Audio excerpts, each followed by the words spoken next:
Heyrist ekki, heyrist í mér? Það tæknimaðurinn, það heyrist, það virkar ekki alveg. Nei. Heyrist í mér alveg, já. Kæru félagar, ég bið ykkur nú skulum við fara að ganga í salinn og hefja þessa hátíð okkar. Mér langar enn og aftur bara til þess að óska ykkur gleðilegar hátíðar. Mér finnst við hér vera á mikilli hátíðastund og nú ætlum við virkilega að hafa mikla hátíð og skemmta okkur saman áður en að við síðan fáum að vita hver nýr formaður okkar sem afar spennandi og þá sem við skemmtum okkur líka vel eftir það. En hún Katrín Júlíusdóttir, varaformaðurinn okkar knái, hún ætlar að sjá að stýra þessari setningarathöfn. En áðan kom til mín ung kona frá ungu jafnaðarmönnum sem vildi endilega minna á það að það verður landsfundarfagnaður ungra jafnaðarmanna annað kvöld, var það klukkan 7. Allavega þarna eftir að við erum búin á Basar, nýjum veitingastað í JL-húsinu. Það þarf að tilkynna þáttöku í kvöld og það hægt að skrá sig í lobbyinu. Ég vona að sé með rosalega mikið starfsfólk í lobbyinu því að það á alltaf að fara fram í þessu lobbyi greinilega. En Katrín Júlíusdóttir, vertu velkomin á svið og nú skulum við skemmta okkur og hafa það hátíðlegt og skemmtilegt.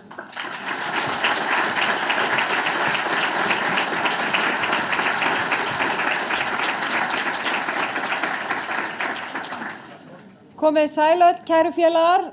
Ég ætla aðeins að fá að taka smá moment og svona gleypa í mig þennan sal. Fá að standa hér í síðasta sinn sem varaformaður þessa góða flokks er tímamót fyrir mig.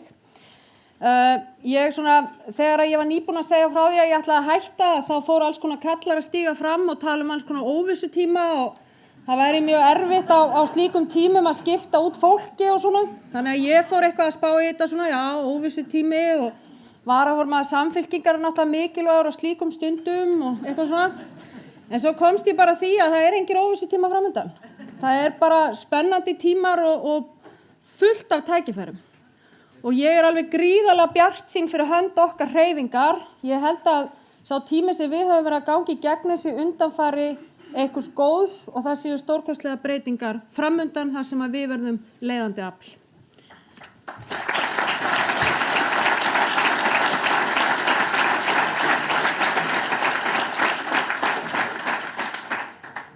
En nú komið að því að hann Árni Páll, hann ætlar að koma hér og setja þennan fund. Hann að gera það í síðasta skipti og mig langar bara að segja að það verður eftirsjá af Árna Páli úr þessu embætti formanns Samfylkingarinnar. Engan þekki ég, stjórnmálamanninn sem gerir það betur að teikna upp stóru myndina og stóru línurnar í þungum málum fyrir okkur hin, eins og Árna. En ólíkt mér að þá ætlar hann nú að vera á hinu pólitíska sviði áfram, þannig að við fáum að njóta kraftans þar sem hann mun halda áfram að teikna upp hina stóru pólitísku sviðsmynd fyrir okkur eins og ég veit að mun gera núna. Gjörðu svo vel, Árni Páll.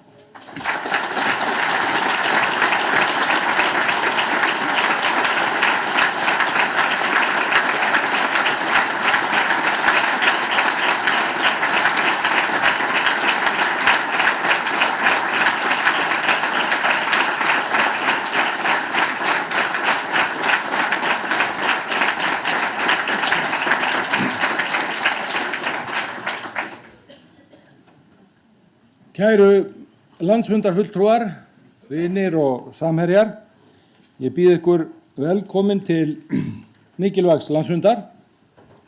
Nokkuð hægt að fá vatn hérna? Ég þarf á vatni að halda vegna þess að þetta löng ræða og það tafðist að hefja hana. Þannig að ég ætla bara að biðja formannskandídata að vera ekkert að gera sig allt á klára. Þetta mun alveg taka fram undir 7 og gott að sjónvarpið á staðnum. Það ekki hlaupið að því að hrista fram úr erminni auka landsfund á nokkrum vikum. Mér langar sérstaklega í upphafi að hrósa landsfundarnefndinni undir forystu Árna Rúnars Þorvaldssonar og starfsfólki flokksins fyrir að hafa gert þetta mögulegt og öllum þeim sjálfboðaliðum sem hafa lagt hönd á plóginn og biðja ykkur að klappa fyrir þeim.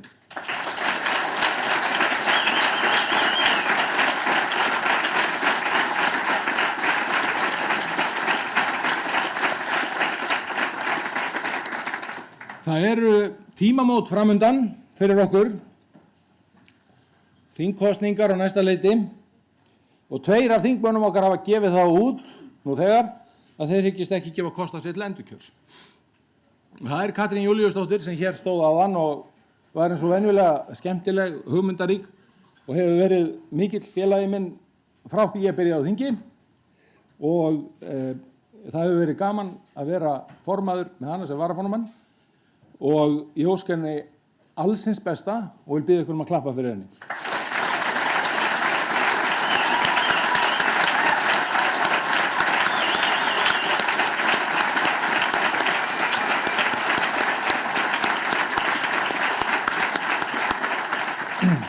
Og hinn Kristján Möller sem að ætlar nú að láta af þingmennsku hefur verið afskaplega öflugur liðsmaður, harðdrægur baráttumaður fyrir málefnum landsbyggðarinnar og slíkur áhugamaður samgöngubætur að jafnvel mér hefur stundum þótt nóg Og ég gleymi því ekki þegar ég sá listan yfir hvað ég þyrfti að skera mikið niður eftir hrun, að þá sagði ég við Jóhannu, hvað með allar þessar vegaframkvæmdir hjá Kristjáni, ekki hægt að taka meira af honum?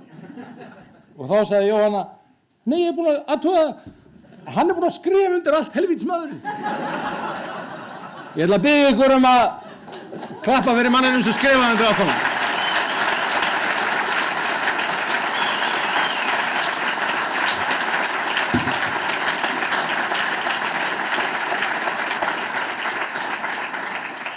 Og svo langar mig, og það er segja það nú vinkonum mínar í þessum flokki að það sé nú kosturinn við með að fara mér svo vel að vera væminn og þá er ég svolítið væminn og það er að hún rann vinkonum mín. Hún var sæmd í vikunni heiðursverðlaunum Letterstatska sjóðsins fyrir norrænt samstarf og hún er búin að vera í forystu fyrir okkur lengi í norrænu samstarfi. Hún fylgir þarna í fótspor Gylfa Þ. Víta Finnbogadóttur, Paavo Lipponen og Torvald Stortlenberg, svo nokkrir séu nefndir og ég vil að ég klappi fyrir hann.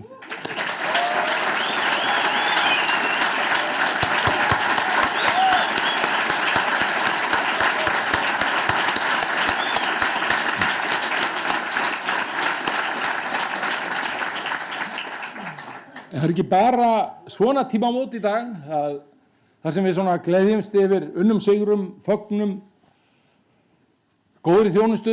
Það eru líka annars konar tímamót. Gutti vinur okkar, Guðbjartur Hannesson, hefði orðið 66 ára í dag. Það er alveg ótrúlegt að hugsa til þess að það sé ekki einu sinni orðið 1 ár síðan að sjúkdómurinn hans greindist. Hvað þá að það sé svona stutt síðan að dó. Og ég hef oft saknað hans á undanförnum árum, mánuðum, í öllu þessu stormiðri sem að yfir okkur hefur gengið. Og ég hef svo oft saknað þess að eiga ekki þennan trausta og góða vin sem alltaf lagði gott til, stóð alltaf á baki í forystu, þegar hann hafði góð út á mig að setja og gera hann prívat, að því hann vildi ekki að neitt héldi að það væri eitthvað að. Svona menn er yndislegt að eiga að, klöppum við honum.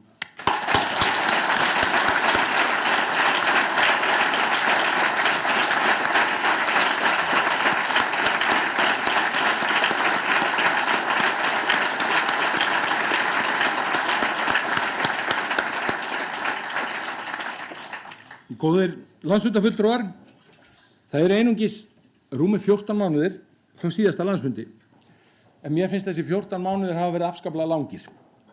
Erfið staða flokksins og samstöðuleysi okkar röðum leiðina áfram hefur valdið því að það var óhjákvæmilegt að boða til landsfundar og formannskjörs fyrr en gert hafði verið ráð fyrir. Okkur mun núna gefast færi á því að stilla saman strengi og finna saman þann kraft sem nauðsynlegur er til að snúa stöðunni við. Einn maður mun ekki breyta þessari stöðu og við skulum ekki láta okkur þetta í hug að fara fram á það. Formaður rís á öldu. Þá öldu verður flokkurinn að ákveða að skapa. Við þurfum að sameinast þá afstöðu að við viljum vinna saman og við teljum að skipta meiru máli að vinna saman en að vera sitt í hvoru lagi. Og á það hefur mér þótt skorta undanfarin misseri. og orðræða í þá veru að sumir flokksmenn séu of mikið svona og of mikið hinsegin til að geta verið sannir jafnaðarmenn er orðræða lítils klíkuflokks en ekki stórar fjöldahreyfingar. Við þurfum að fagna fjölbreytileikanum.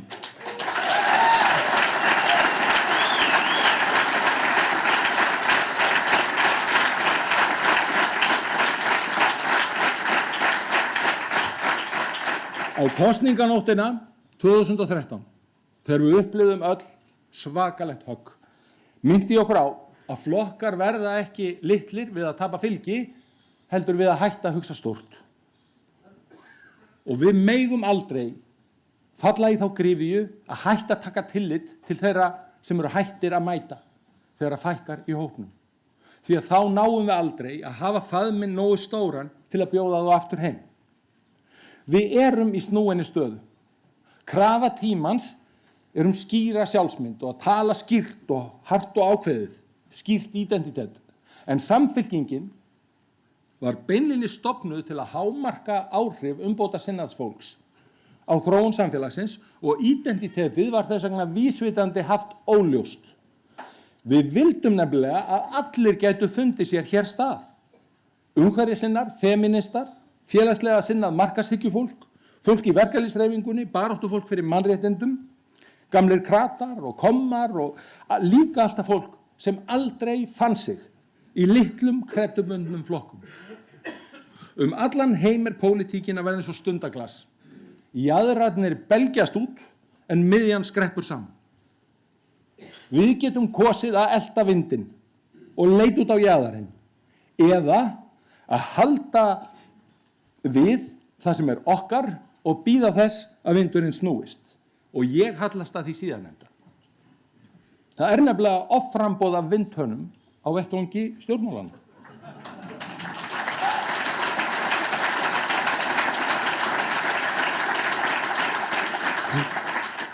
Og Samfylkingin er margt en það er hún ekki. Við erum stolt af afrekum okkar við stjórn landsins á örlagatímum og Samfylkingin ein hefur komið að öllum þeim ákvörðunum sem þurfti að taka til að koma Íslandi út úr kreppu og leysa úr öllum þeim vanda sem leyst hefur verið úr allt til þessa dags, hvort sem við vorum í stjórn eða stjórnarandstöðu. Oft hefur verið stoltur af þessum flokki en aldrei eins og núna í maímánuði þegar við kusum með nauðsynlegum aðgerðum til að greiða fyrir afnámi hafta, fara alla leið í þeirri vegferð sem við hófum 2008. Við eigum að vera stolt af þessari sögu. Þetta er grundvallarmunur á okkur og öðrum flokkum. Það hefur engu skipt hver er við stjórn. Við gerum það sem er rétt.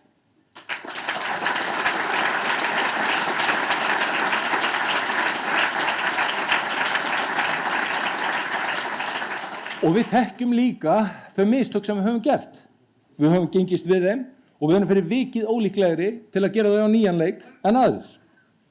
En góðir félagar, við höfum líka of barið á okkur sjálfum með hnútasvipu. Allan hinn vestræna heim eru jafnaðarflokkar í vanda og hófsemdaröfl í vörn. Öfgarnar fitna. Það er sérkennilegt á sama tíma og heimurinn þar svo augljóslega á félagslegu lýðræði að halda skuli stjórnmálahreyfing hins félagslega lýðræðis verið sögulegri kreppu. Við verðum eins og systurflokkar okkar að takast á við þetta. Stjórnmálahreyfing jafnaðarmanna mótaðist sem réttlætishreyfing fólks sem enga rödd átti. Það er engin tilviljun að kosningaréttur fátækra karla og efnaðri kvenna er 101 árs í ár en stjórnmálahreyfing jafnaðarmanna er 100 ára í ár. Það var tilgangslaust að stofna stjórnmálahreyfingu jafnaðarmanna áður en kosningaréttur varð almennur. Eitt leiddi af öðru. Það var bara einhverjum kjósendum til að dreifa, til að kjósa jafnaðarmannaflokk, meðan að forréttindastéttin mátti ein kjósa. Og barátta næstu áratuga á eftir markaðist að því að verkalýðsstéttin nýja sótti sér réttindi. Vökulög, atvinnuleysistryggingar, almannatryggingar og almenn skólaganga, orlof og lögum jöfn laun karl og kvenna. Í öllum þessara mála var hægt að búa til stóra hreyfingu sem hélt saman vegna þess að svörin voru öll annarkvort eða, já eða nei, og hagsmunirnir eðlis líkir. Viltu atvinnuleysistryggingar eða ekki? Það er auðvelt að svara þeirri spurningu. En eftir að öll þessi réttindi náðust í höfn, breyttist áhersla jafnaðarmanna öll lönd í að verða hið ábyrga stjórnarafl. Og einhvers staðar á þeirri leið hættum við að láta okkur dreyma framtíðina og sættum okkur við að forgangsraða einungis með öðrum hætti en önnur stjórnmálaöfl innan ramma gildandi kerfis án grundvallarbreytinga. Kannski að því við höfðum eins og danskir félagar okkar segja stundum særið oss ihjel, sigrað okkur til dauðs. Og ekki misskilja mig. Árangur síðustu aldar er ótrúlegur, hér á landi sem og allan heim. Og við erum vissulega fórnarlömb eigin velgengni og höfum sigrað okkur til dauðs. Jafnaðarhreyfingin hefur alltaf verið alþjóðleg hreyfing. Baráttan fyrir auknum milliríkjaviðskiptum, afnámi tollmúra og áherslan á aukna velsæld fólks í hinum fátækustu löndum heims hefur verið drifin áfram að jafnaðarmönnum. Allt frá Willy Brandt og Gro Harlem Brundtland til Gerhard Schröder og Tony Blair. Og stefna jafnaðarmanna að þessu leyti hefur lyft milljörðum manna úr algerri örbirgð. Það er afrakstur þessara stefnu sem skýrir fyrirlestra sænska hagfræðingsins Hans Rosling og prófessorsins fræga þegar hann útskýrir minni misskiptingu og fækkun þeirra sem í algerri fátækt í heiminum. Þetta er árangur jafnaðarstefnunar á heimsvísu.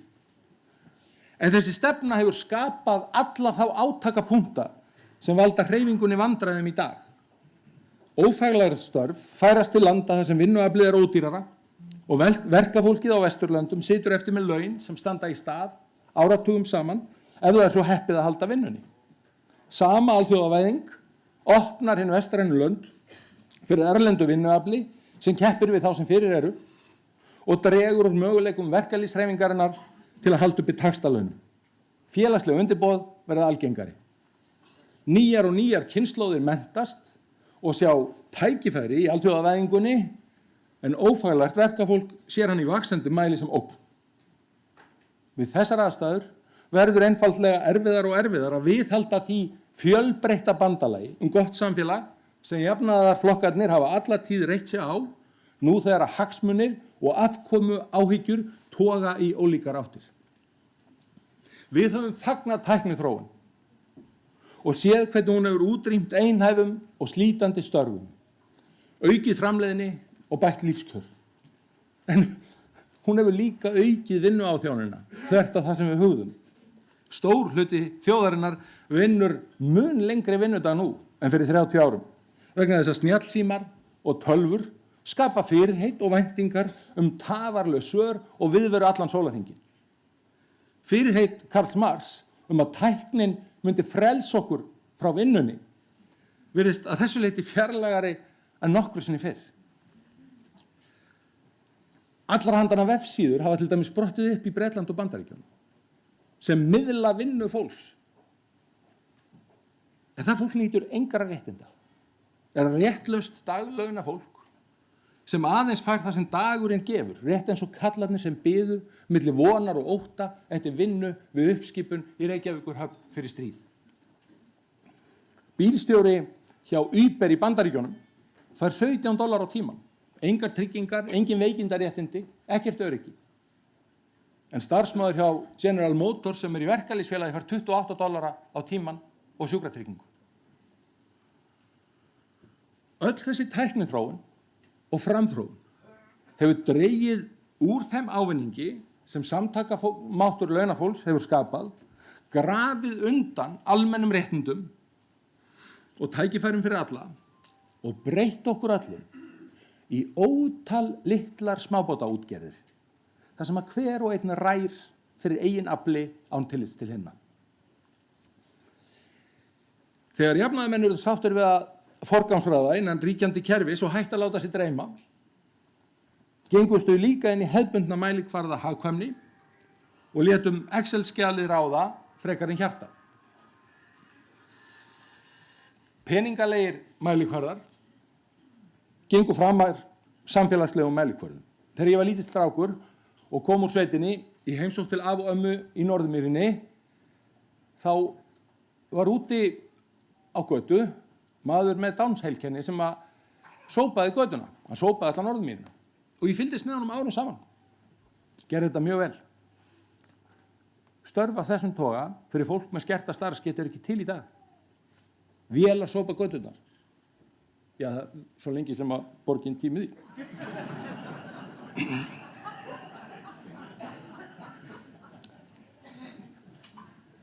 Allt er boðið út og rekið með hagkvæmum hætti.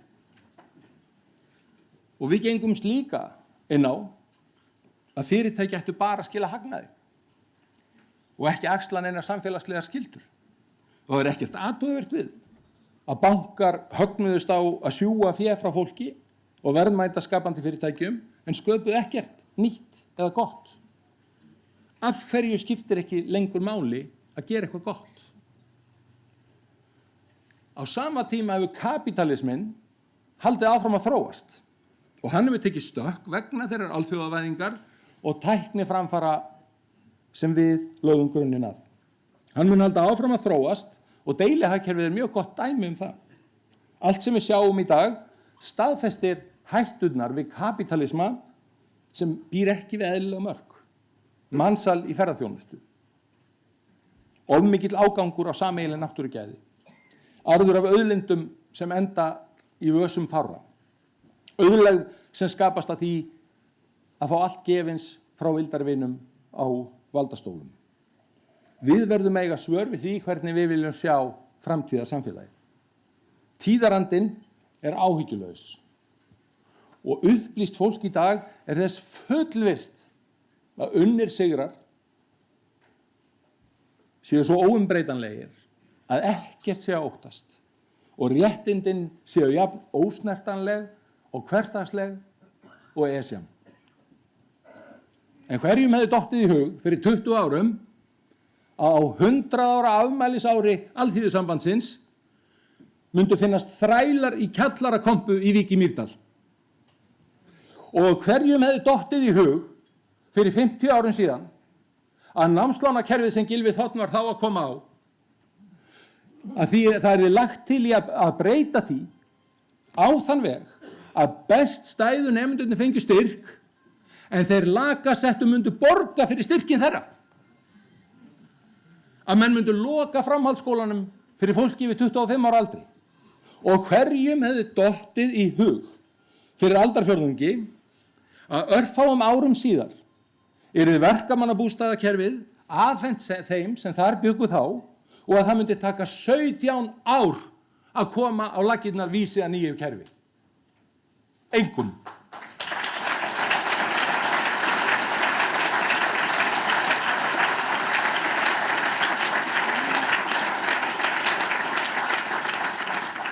Árangurinn er nefnilega ekki alltaf varanlegur. Stóra spurningin er, hvernig ætlum við að tryggja ávinningin af velferð fyrir alla sem var búin til með almennum samtakamætti og samvinnu, verkalýðshreyfingar og flokks á tímum þegar að einstaklingshyggja vex, færri vilja taka þátt í verkalýðsfélögum eða jafnaðarmannaflokki og það molnar undan kerfi almennra kjarasamninga. Þegar allir vilja vera eigin herrar og helst ekki bindast samtökum nema það sem hæst ber í það og það skiptið og helst bara skrifa undir áskorun á netinu. Svörin við þessum spurningum geta ekki falist í því að gera ekki neitt og standa bara vörð það sem er. Því það höfum við gert í áratugi og þess vegna er tækni og tíðarandi að taka fram úr okkur. Góðir landsfundarfulltrúar, nú á eftir læti ég að formennsku í Samfylkingunni. Ég veit að sum ykkar eru ósátt við það, en sum ykkar eru líka dauðþegin að vera laus um mig. Og þannig er það nú bara alltaf. Það eru nú rétt 9 ár frá því að ég var kjörinn á þing. Og ég hef á þessum tíma notið gríðarlegs trausts og trúnaðar ykkar. Og og fyrir það þakka ég í dag. Ég hef frá hruni í nærri 8 ár varið flestum vökustundum í glímuna við stærstu spurningar samtímans vegna þess að þið settu mig til þeirra verka. Samstarfið við Alþjóðagjaldeyrissjóðinn og leiðir til að forðast að ríkisvæða tjónið af hruninu, þróun greiðsluaðlögunar og margháttaðra annarra leiða til að lækka skuldir heimila og fyrirtækja á kostnað kröfuhafa en ekki á kostnað almennings, viðureign við fordæmalaust atvinnuleysi og þróun úrræða fyrir ungt atvinnulaust fólk, uppbygging hjúkrunarheimila, leita nýjum húsnæðislausnum, óhjákvæmilegur og sársaukafullur niðurskurður velferðarútgjalda, þróun aðgerðaráætlunar afnám hafta, leitin að rökum sem gætu tryggt okkur sigur í Icesave og grunnur að endurskipulagningu fjármálakerfis og svo núna síðustu misserin þátttaka í leitinni að réttri leið til að glíma við slitabú fallinna banka, baráttan gegn klíkuveldi í viðskiptalífinu og baráttan fyrir að halda á lífi aðildarumsókn Íslands á evrópskum vettvangi. Er hægt að biðja merkilegri viðfangsefni? Gæfa mín hefur verið að lifa tíma í stjórnmálunum þegar að stjórnmál hafa raunverulega skipt öllu máli. Og það verður engin samur eftir svona lífsreynslu og ég þakka fyrir hana af heilum hug. Ég þakka fyrir formannstíð mína og þá sérstaklega mínu nánasta samstarfsfólki, ráðgjöfum og starfsfólki flokksins. Þegar ég horfi tilbaka yfir þessi rúmu 3 ár ber hæst viðsnúningin eftir kosningaósigurinn 2013 og þá árangusríku uppbyggingu sem við fórum í fram til sveitarstjórnarkosningana ári seinna. Þá þvældist ég all land og fundaði með ykkur öllum.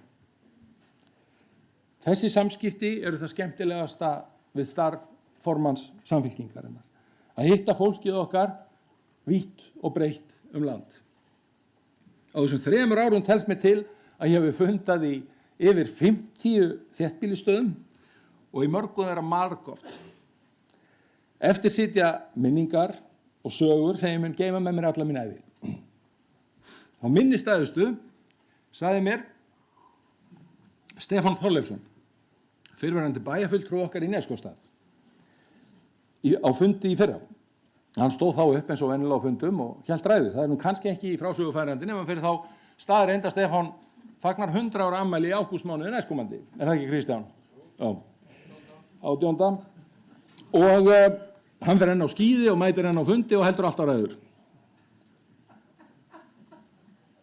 Og hann flutti ræðu sem að var nokkurn veginn svona og svo þurfti ég að spyrja hann út í einstök atriði í kjölfarið. En sagan sem hann sagði var nokkurn veginn svona. Ég hef lifað svo lengi að ég man óþægilega mikið. Ég man þegar ég var sendur til útróðra fyrir opnu hafi 10 ára gamall. Og eftir á að hyggja var þar barnaþrælkun. Ég man eftir að hafa farið svangur að sofa,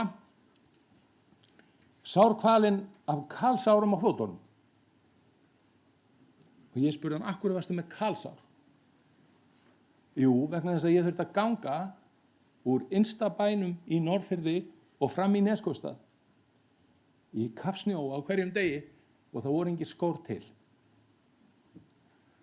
Og mamma vafði fæturna á mér, gamalli nautshúð. En hún lag og með kól og kalsárunum gleymi ég aldrei, sagði hann. Þau voru svo djúp að þau náðu inn að beini og þau grér ekki nema á mörgum vikum.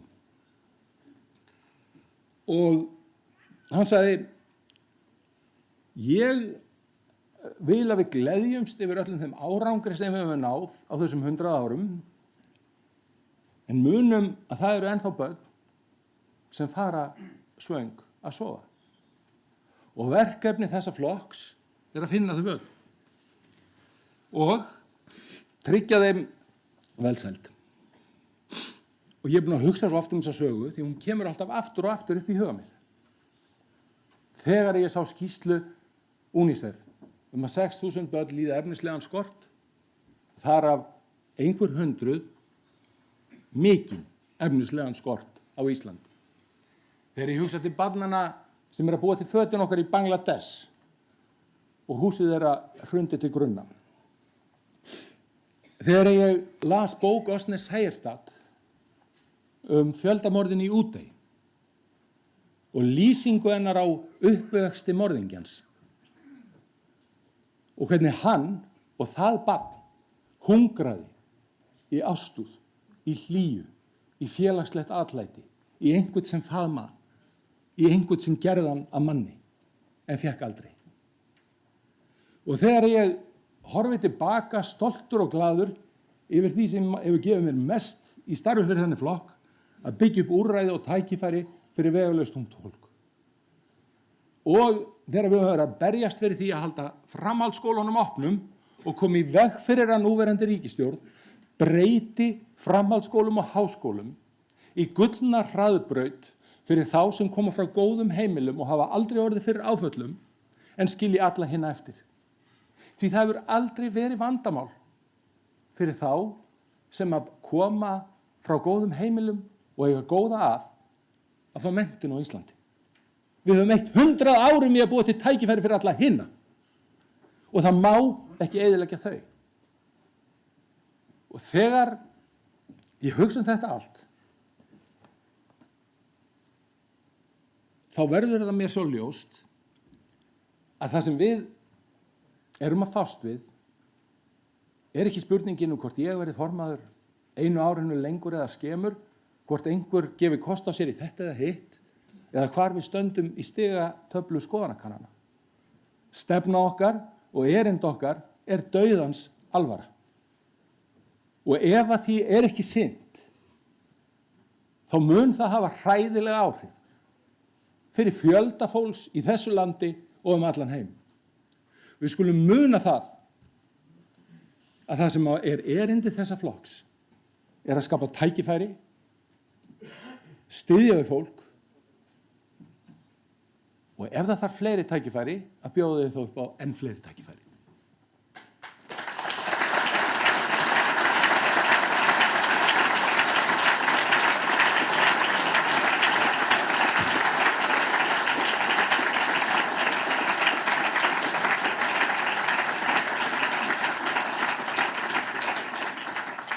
Góðir landsfundarfulltrúar, kæru vinir og samherjar, þá þetta búið. Takk fyrir mig.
Kæru landsfundargestir, Árni Páll, þakka þér fyrir frábæra ræðu. Hún var eins og ég sagði áðan, þú ert okkar pólitíski áttaviti og það verður seint sagt að hann sé ekki rétt stilltur hjá þér. Ég held við höfum öll komist við þessa góðu ræðu og hver heldur því fram að við vitum ekki hvert við erum að fara? Þið heyrðuð það allt hér í þessari ræðu, þessari frábæra ræðu. En kæru fundargestir, við erum komin hér með erlendan gest og það hann Tómas Pittfield. Hann að koma með hópi manna sem ætlar að ræða við okkur kosningaherferðir og kosningabaráttur á morgun í málstofu, en hann ætlar að gefa okkur svona smá innsýn inn í það sem hann að fara að tala um. Hann hefur ekkert smá impressíft CV, eins og segja má, ég má sletta aðeins. Hann kemur úr svona tæknigeiranum, hefur unnið fyrir IBM, hann hefur stofnað fyrirtæki á því sviði. Hann forseti einn stærsta svona þankatanks eða think tank í Kanada sem og hann sem heitir Kanada 2020. Hann aðalráðgjafi Justin Trudeau, forsætisráðherra Kanada. Hann líka svona helsti strategisti þegar kemur að stafrænum herferðum og stafrænni kynningu á þeirra pólitík. Hann var kosningastjóri þegar að Justin Trudeau fór í sitt formannsframboð fyrir liberalflokkin eða frjálslyndaflokkin og hann var líka kosningastjóri stafrænna miðla í landskosningunum þar þegar að frjálslyndir unnu stór sigur. Þannig að hann hefur frá mjög mörg að segja. Hann var einn þeirra sem tryggði liberalflokknum í Kanada sinn stórkostlega sigur á síðasta ári með Justin Trudeau í broddi fylkingar. Þeir voru mjög illa staddir fyrir nokkrum árum. En hópur af fólki ákvað að byggja flokkin upp aftur og öllum að óvörum, skemmtilega, að þá var Justin Trudeau forsætisráðherra. Hann ætlar að gefa okkur aðeins innsýn inn í þessa vegferð. Tom, I actually promised them that you would bring the pandas, if not Justin, because of the famous picture of Justin with the beautiful pandas. But he couldn't due to, regulations and stuff. But hopefully we will just continue to enjoy the pictures. But now we are going to listen to your great speech here, where you're going to give us some stuff to use in our campaigns in the near future. Please.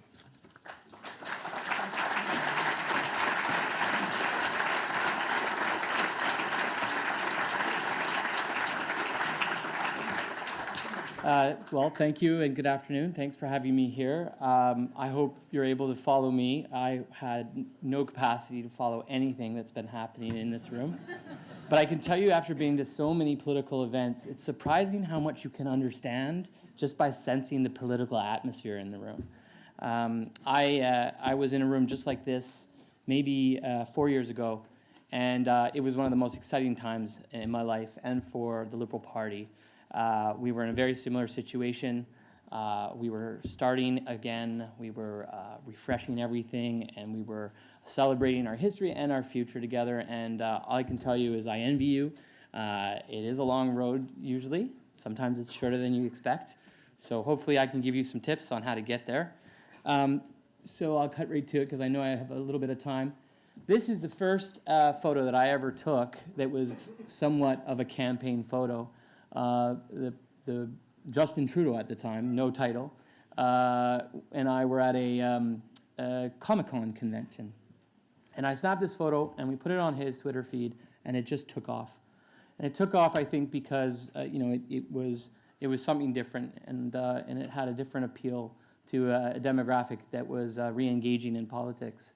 But that was 4 years ago, so that should give you some sense of how long we've actually been at this, even though we just finished our last campaign. So the next step was to get him elected leader, which what you're all doing now. We basically tried to focus on grassroots engagement and use the opportunity of our leadership to bring people on board. We created something called the supporter class, which didn't require anybody to become a member to join, and anyone who wanted to could vote for our leader.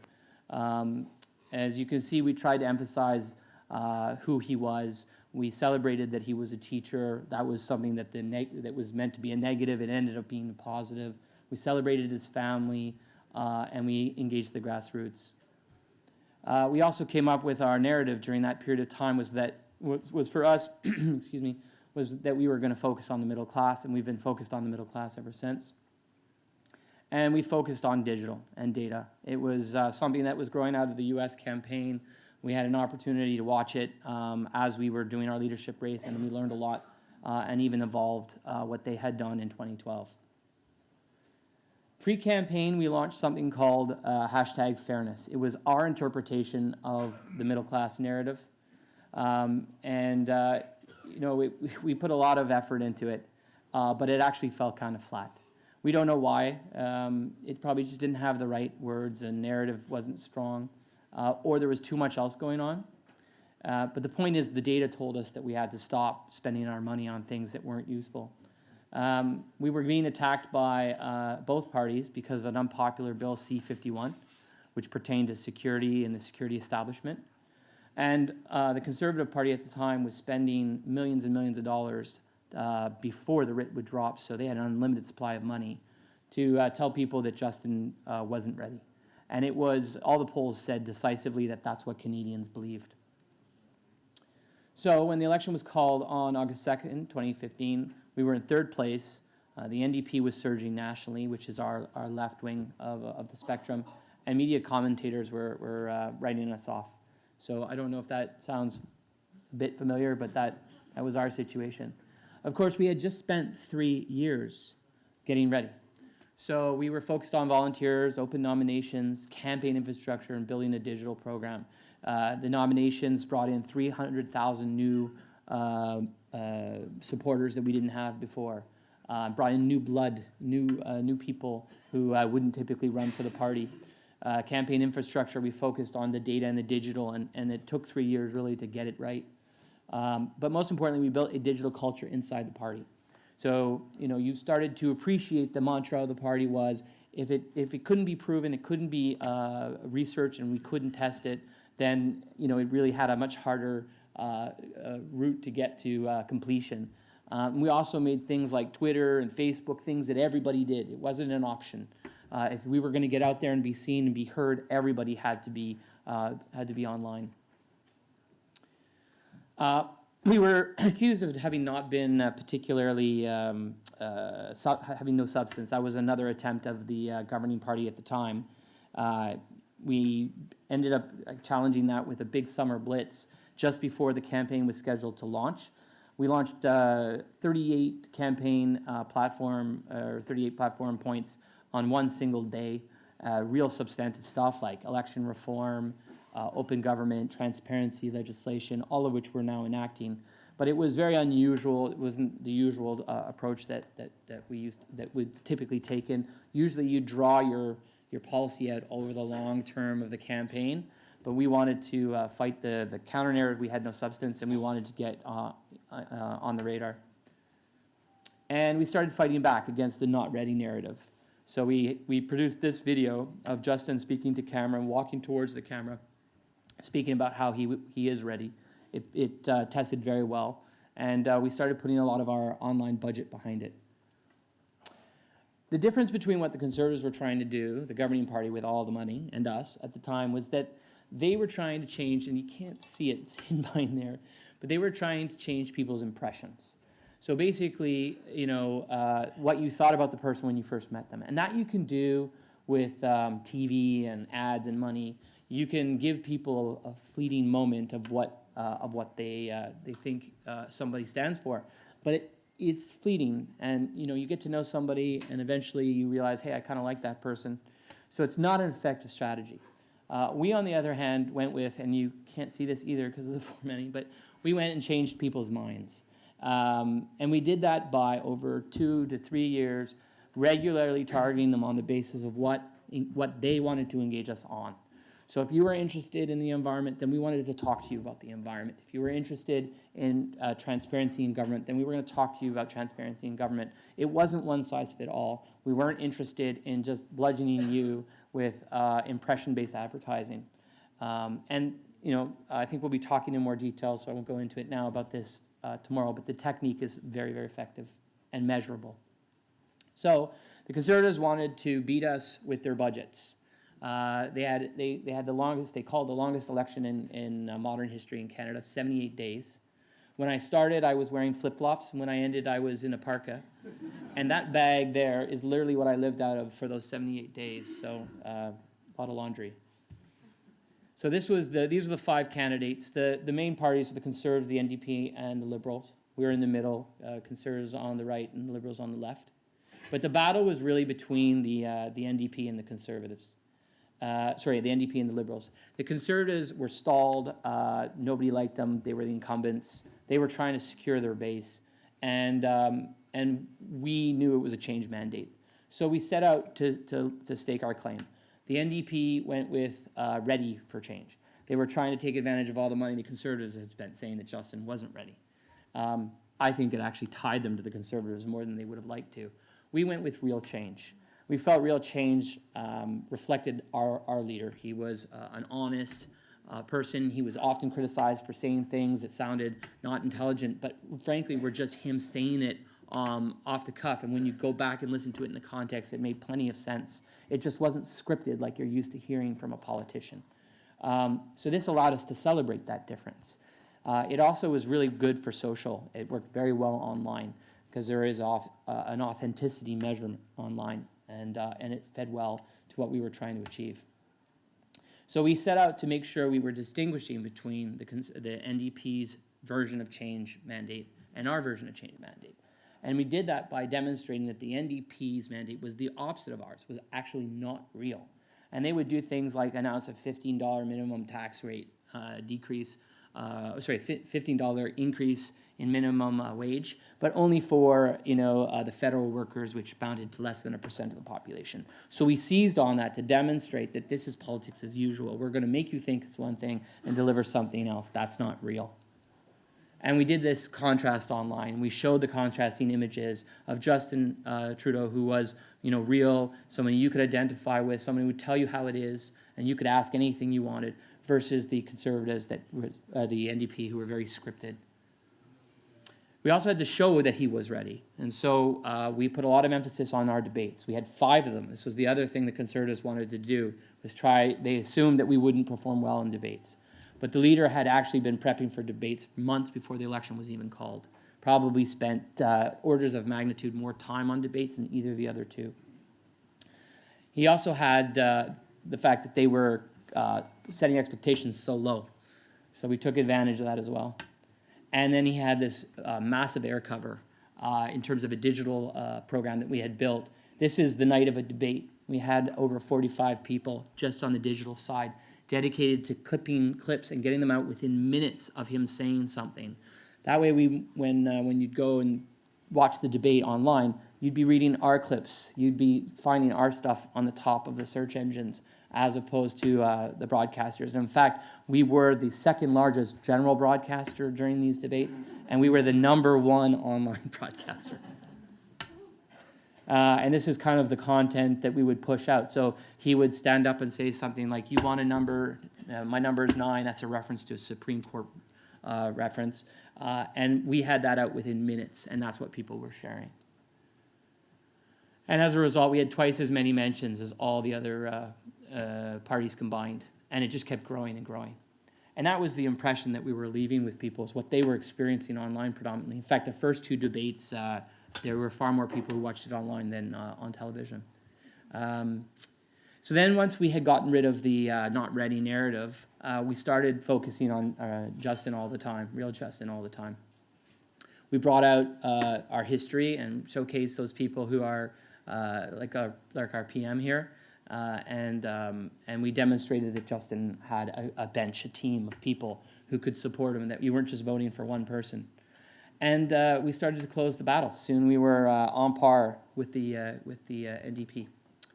And then what happened is the bases started to fight. The Conservatives started going after their base, which with stuff like anti-NICAB legislation, and that isolated voters.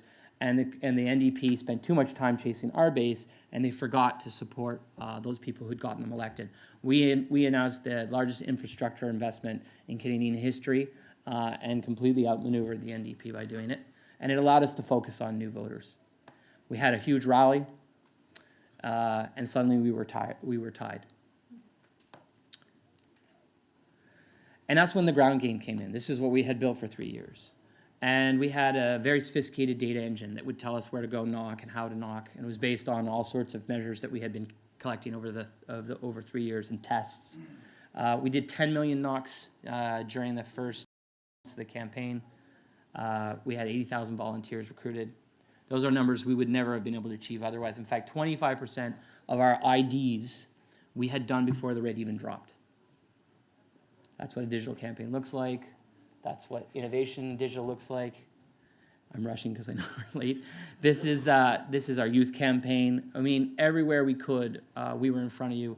We did on E-Day or on advanced polling, we literally owned every asset we could find online. And soon, things like this happened without provocation. A line of 2 kilometers long to come and see Justin. And crowds everywhere he went, unexpected. That's right in front of a Tim Hortons. He stopped for coffee. And then the polls changed substantially.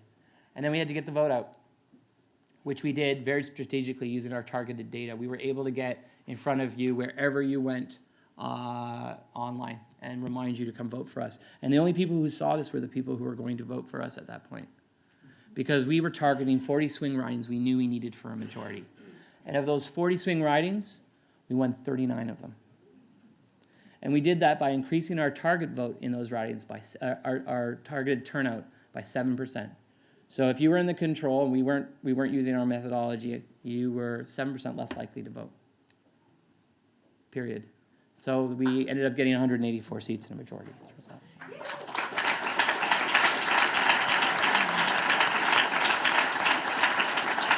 And so quickly, so you have something, a gift to you, these are the 6 things that I would focus on if I were you. And you'll figure out if they apply here. But number 1, start early. I'm sure you've been at it, but so much of what we did that was a success and that helped us was stuff that we had done in the years before. Number 2, embrace data. We didn't do anything, as I said, that didn't have some evidence behind it. And it wasn't just internal data, external data, but internal data too. We knew who our best phone callers were. We knew who our best canvassers were. We got them to train our worst canvassers. So if you employ data wherever you can, it's going to help you in multiple ways. And related to that is that you test everything. There's some great stories I'll tell you about what we found out when we tested things. I'll do that in the other session. But essentially, we could see how people would what people would search for after they were exposed to ads. And we could direct them more efficiently after they would watch an ad. 4, obviously, volunteers are the backbone of any organization. Build them, nurture them. 5, surprisingly, young people do vote, and more so when you're using digital techniques. In this case, 43% of the youth vote for the NDP crumbled and came over to us. They voted 12. There was 12% increase in youth turnout during this campaign. So we did at the beginning neglect young people, but don't make that same mistake. And be brave. Don't be lame and innovate. We tried all sorts of crazy stuff, and we weren't scared. And a lot of it worked. Some of it, like the one on the right, was more for fun. And then as a bonus, the last one is to be real. There's just no way that you can, with the way the internet is now, anyone can search anything. You can't get things past voters. They're smarter than they've ever been and more empowered than they've ever been before. So it's of paramount importance that when they're looking to learn more about you, you're there where they're learning, you're honest with them, and you're demonstrating what you stand for, and they'll reward you for it. And so you have some pandas. That's what you don't do with pandas on the top right. Thank you.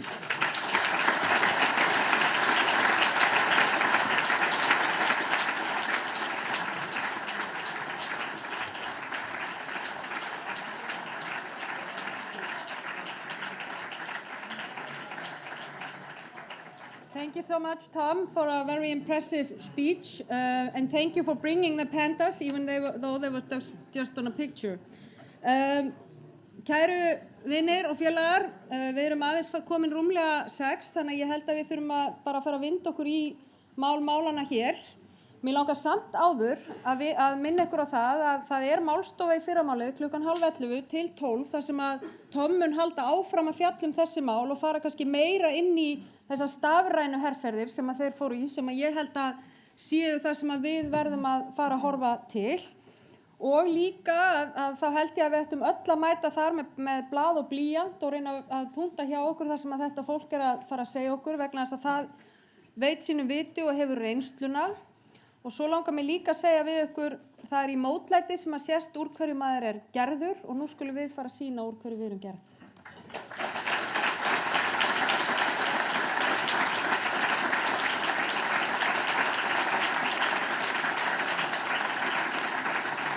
En mér langar til áður en að Páll Halldórsson formaður kjörstjórnar kemur hérna upp og tilkynnir úrslitin að biðja formannsframbjóðendurna 4 að koma hérna upp á svið svo við getum gefið þeim gott klapp.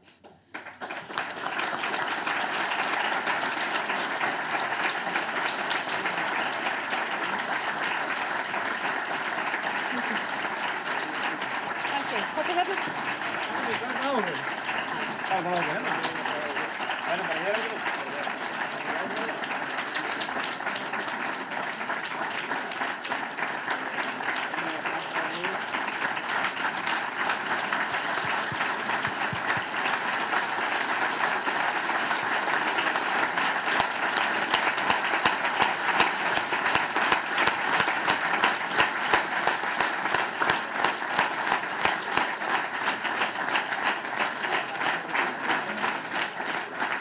Kæru félagar, það er nefnilega þannig að sama hvernig fer þá hefur þetta fólk hér staðið sig frábærlega síðustu vikur í að boða jafnaðarstefnuna og boða það fyrir hvað við stöndum og fyrir það eiga þau ekkert nema risaklapp skilið frá okkur og þakkir.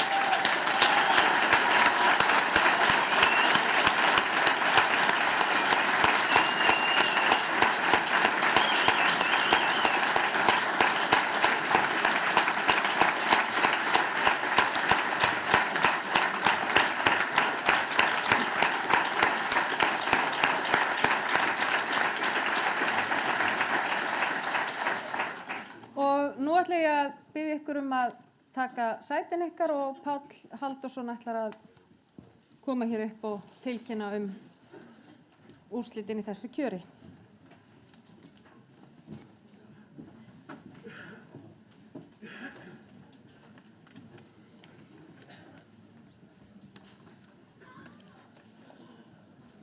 Góðir félagar, í prófkjörinu greiddu atkvæði alls 377, en auði 3877. Þetta var bara til að byrja. En auðir seðlar voru 15. Sigurvegarinn, hann fékk 59,9% í lokahrinu talningarinnar. En það skal tekið fram að þó að hrinurnar væru 3 sem þurfti til að komast yfir 50%, breyttist röðin ekkert frá fyrstu hrinum. Sigurvegari með 59,9% var Oddný Harðardóttir.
Til hamingju Oddný, komdu hérna upp svo við getum klappa almennilega fyrir þér aftur.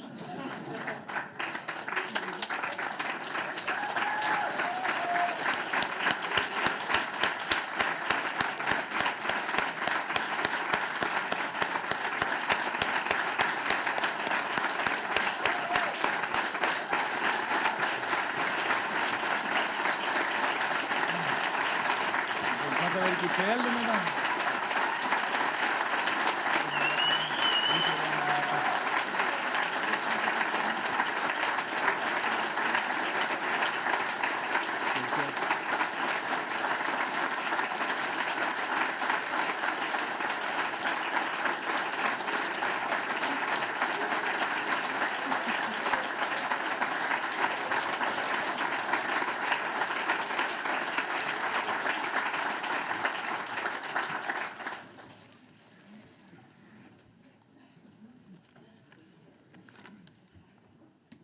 Kæru félagar og vinir. Hvað get ég sagt? Annað en það sígilda. Ég þakka traustið. Og það ger ég svo innilega. Ég þakka fólkinu sem studdi mig og ég lofa hinum góðri samvinnu og sátt. Ég ykkur þakklátt fyrir stuðninginn, en umfram allt finn ég fyrir ábyrgð á þessari stundu. Leið og ég mjög bjartsýn fyrir hönd og fyrir framtíð Samfylkingarinnar, Jafnaðarmannaflokks Íslands. Því jafnaðarstefnan á brýnt erindi og þið sem hér eruð og félagar okkar út allt land hafið kraftinn til þess að berjast fyrir henni og gera henni að veruleika.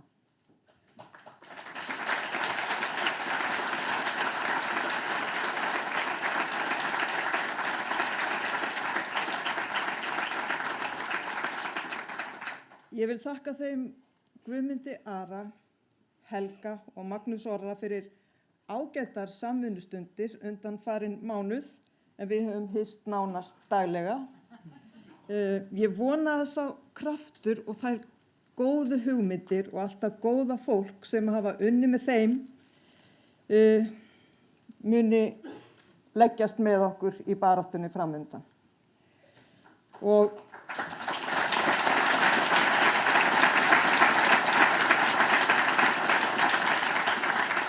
ég verð að segja að framganga þeirra í þessari keppni hefur nú verið þannig á stundum að ég hef bara verið í miklum vanda. Þarna fara félagar okkar sem ég gæti kosið hvenær sem væri sjálf. Það að við í Samfylkingunni skulum blása til formannskosninga með þátttöku allra félagsmanna sem vilja taka þátt sýnir að við erum umfram allt lýðræðisflokkur. Við mótum stefnu okkar og tökum stórar ákvarðanir með lýðræðislegum hætti. Hlutverk okkar og erindi ærið í íslensku samfélagi. Sjálf ég auðvitað sannfærður jafnaðarmaður sem ég veit að ykkur léttir við að fá að vita. Ég hef reynt það á eigin beinum að þurfa að berjast fyrir menntun og lífsskilyrðum sem eiga að vera öllum sjálfsögð. Fyrirmyndir eru mikilvægar í okkar samfélagi og við, Samfylkingin, Jafnaðarmannaflokkur Íslands, eigum að vera til fyrirmyndar. Bæði í framkomu, í samskiptum okkar á milli, í málflutningi og hvergi hvika frá markmiðum okkar að gera Ísland að ríki jöfnuðar í fremstu röð. Ríki þar sem öll börn frá jöfn tækifæri, jafnrétti á öllum sviðum, allir geti búið sér heimili og lifað heilbrigðu og góðu lífi. Við viljum samfélag fyrir alla, eitt samfélag fyrir alla, þar sem heiðarleiki, gagnsæi og réttlæti ríkir en spilling og græðgi á kostnað almennings fordæmt.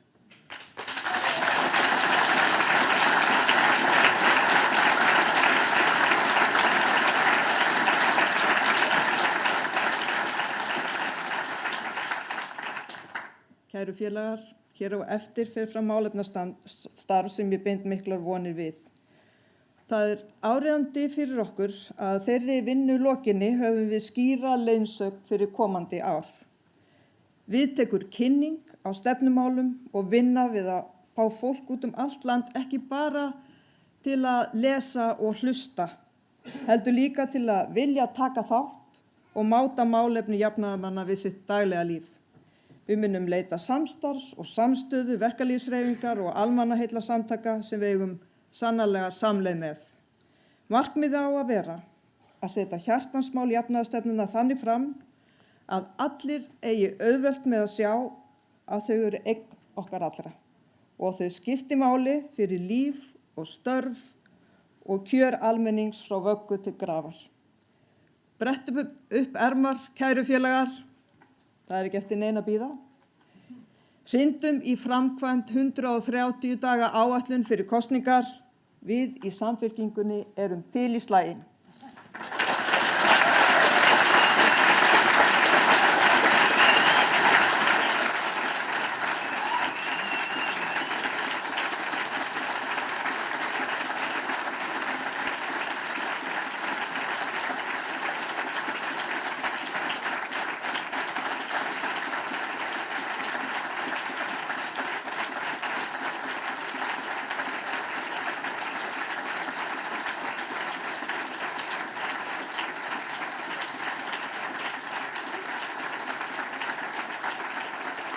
ykkur fyrir.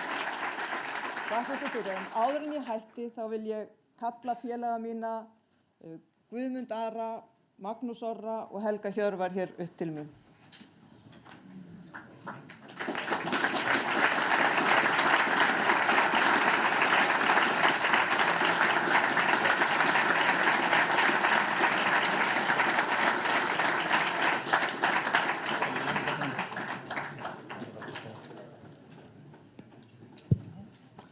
Minn tími mun koma.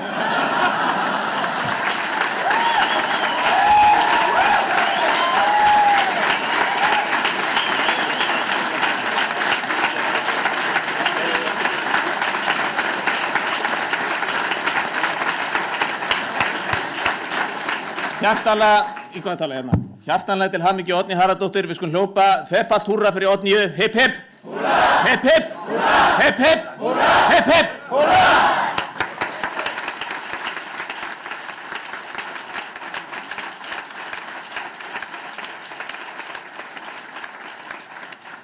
Hjartanlega til hamingju Oddný, takk kærlega fyrir drengilega baráttu, góði félagar, og þakka ykkur öllum hér í salnum fyrir allt það starf sem þið hafið unnið fyrir okkur öll síðustu daga, vikur og mánuði.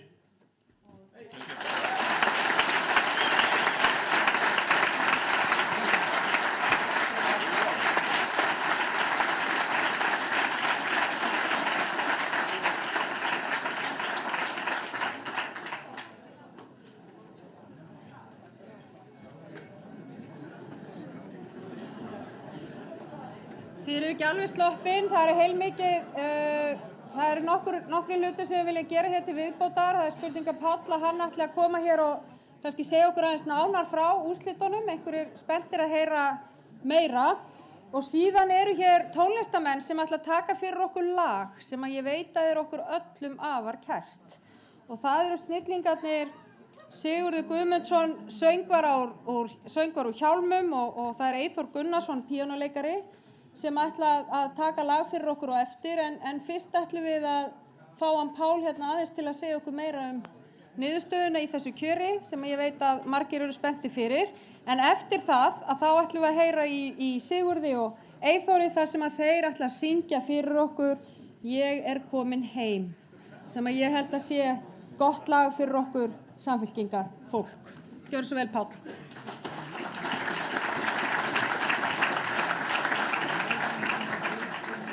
Já, góðir félagar, ég ætla nú ekki að fara hér í mikla yfirferð, en það verða öll gögn varðandi niðurstöðu þessara kosningar gerð opinber fljótlega eða eftir því sem að tæknin leyfir okkur það. En ég ætla hins vegar að vegna þess að þetta var kosið með þessari aðferð að menn höfðu fyrsta val og síðan fleiri, þá leikur ýmsum forvitna á að vita hvernig þetta gekk fyrir sig. Ég sagði áðan að röðin í gegnum kosninguna hún var óbreytt. Þannig að þó við hefðum haft gömlu aðferðina við að sá sem fær flest atkvæði nær kjöri, þá hefði það út af fyrir sig dugað til niðurstöðu. Þannig að það reyndi ekki á þetta, en það þurfti hins vegar til þess að komast yfir 50% múrinn. Þurfti að fara 3 umferðir, og í fyrstu umferð var það þannig að Oddný Harðardóttir fékk 42,1%, Magnús Orri Schram 31,2%, Helgi Hjörvar 22,8% og Guðmundur Ari Sigurjónsson fékk 4%. Það þýddi að við næstu umferð þá datt Guðmundur út og þá fékk Oddný eftir þá umferð 43,8% en Magnús Orri 32,5%. Og þá fellur Helgi út og þá kemur þriðja hrínan og þá eru það þessar endanlegu tölur. Það er að segja Oddný er með 59,9% en Magnús Orri með 40,1% og atkvæðin standa þarna fyrir aftan. Það er sem sé mjög gott að vita það að það var alla tíð mjög skýrt, þannig að ef einhverjir hafa verið með efasemdir aðferðina, þá hafði hún ekki áhrif á niðurstöðuna. Takk fyrir.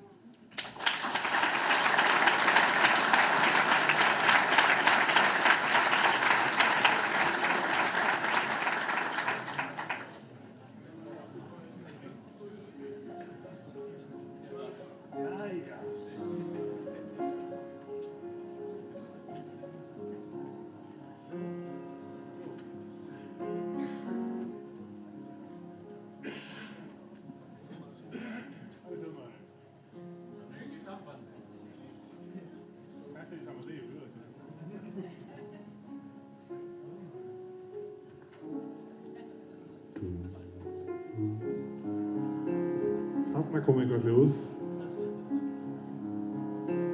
Já. Ég ætlaði að koma og syngja fyrir ykkur 2 lög. Ég var pantaður hérna með sérstakri óskum þetta lag sem eina lagið sem þið fáið í þetta skiptið. Af því við höfum ekki tíma fyrir meira.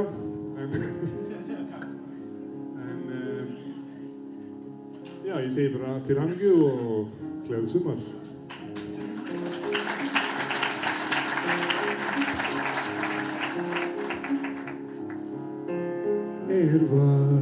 Völlur grær og vetur flýr og vermir sólin grund.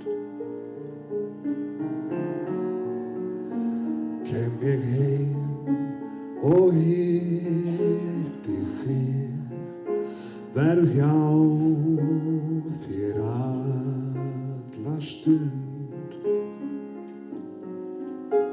Við byggjum saman bæ í sveit sem blasir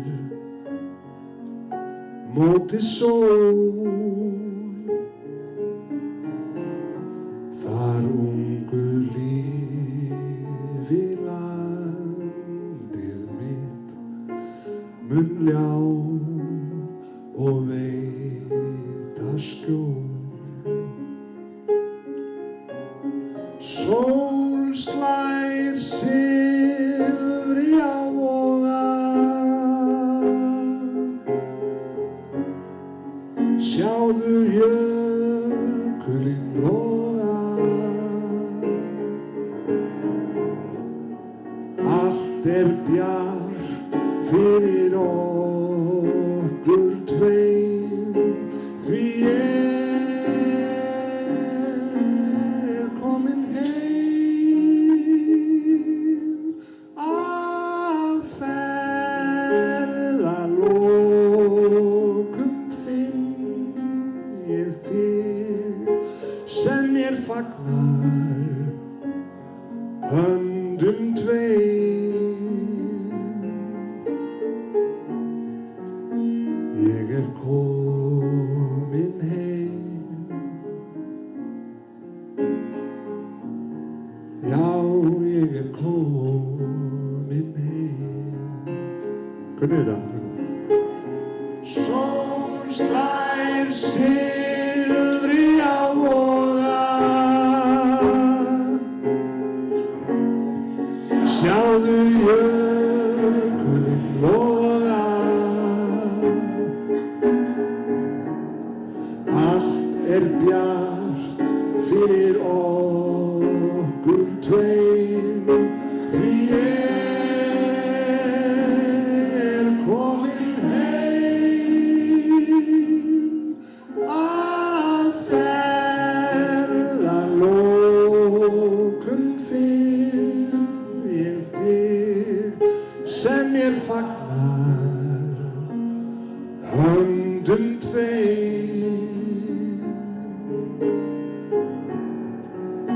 Ég komin heim, já, ég komin heim.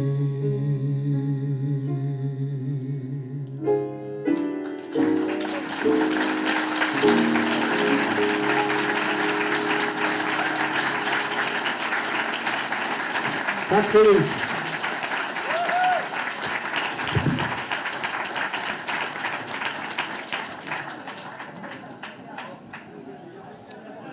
Kæru félagar, við þakkum þessum frábæru listamönnum kærlega fyrir tónlistarflutningin og ég óska henni Oddnýju innilega til hamingju með kjörið til formanns.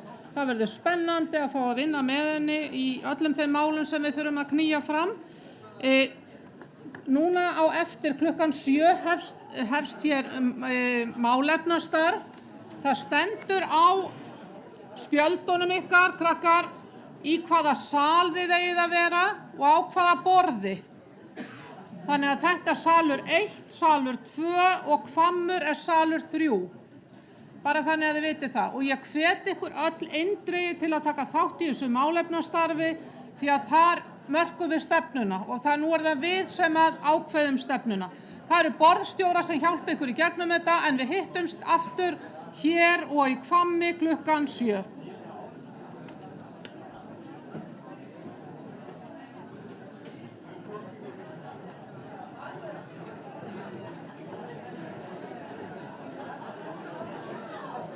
Svo er það spurning, krakkar, að þið verða að muna eftir því að framboð til varaformanns, framboðsfresturinn rennur út klukkan 7:30, kosningin er milli 8:30 og 9:30 og úrslit verða kunngjörð klukkan 10.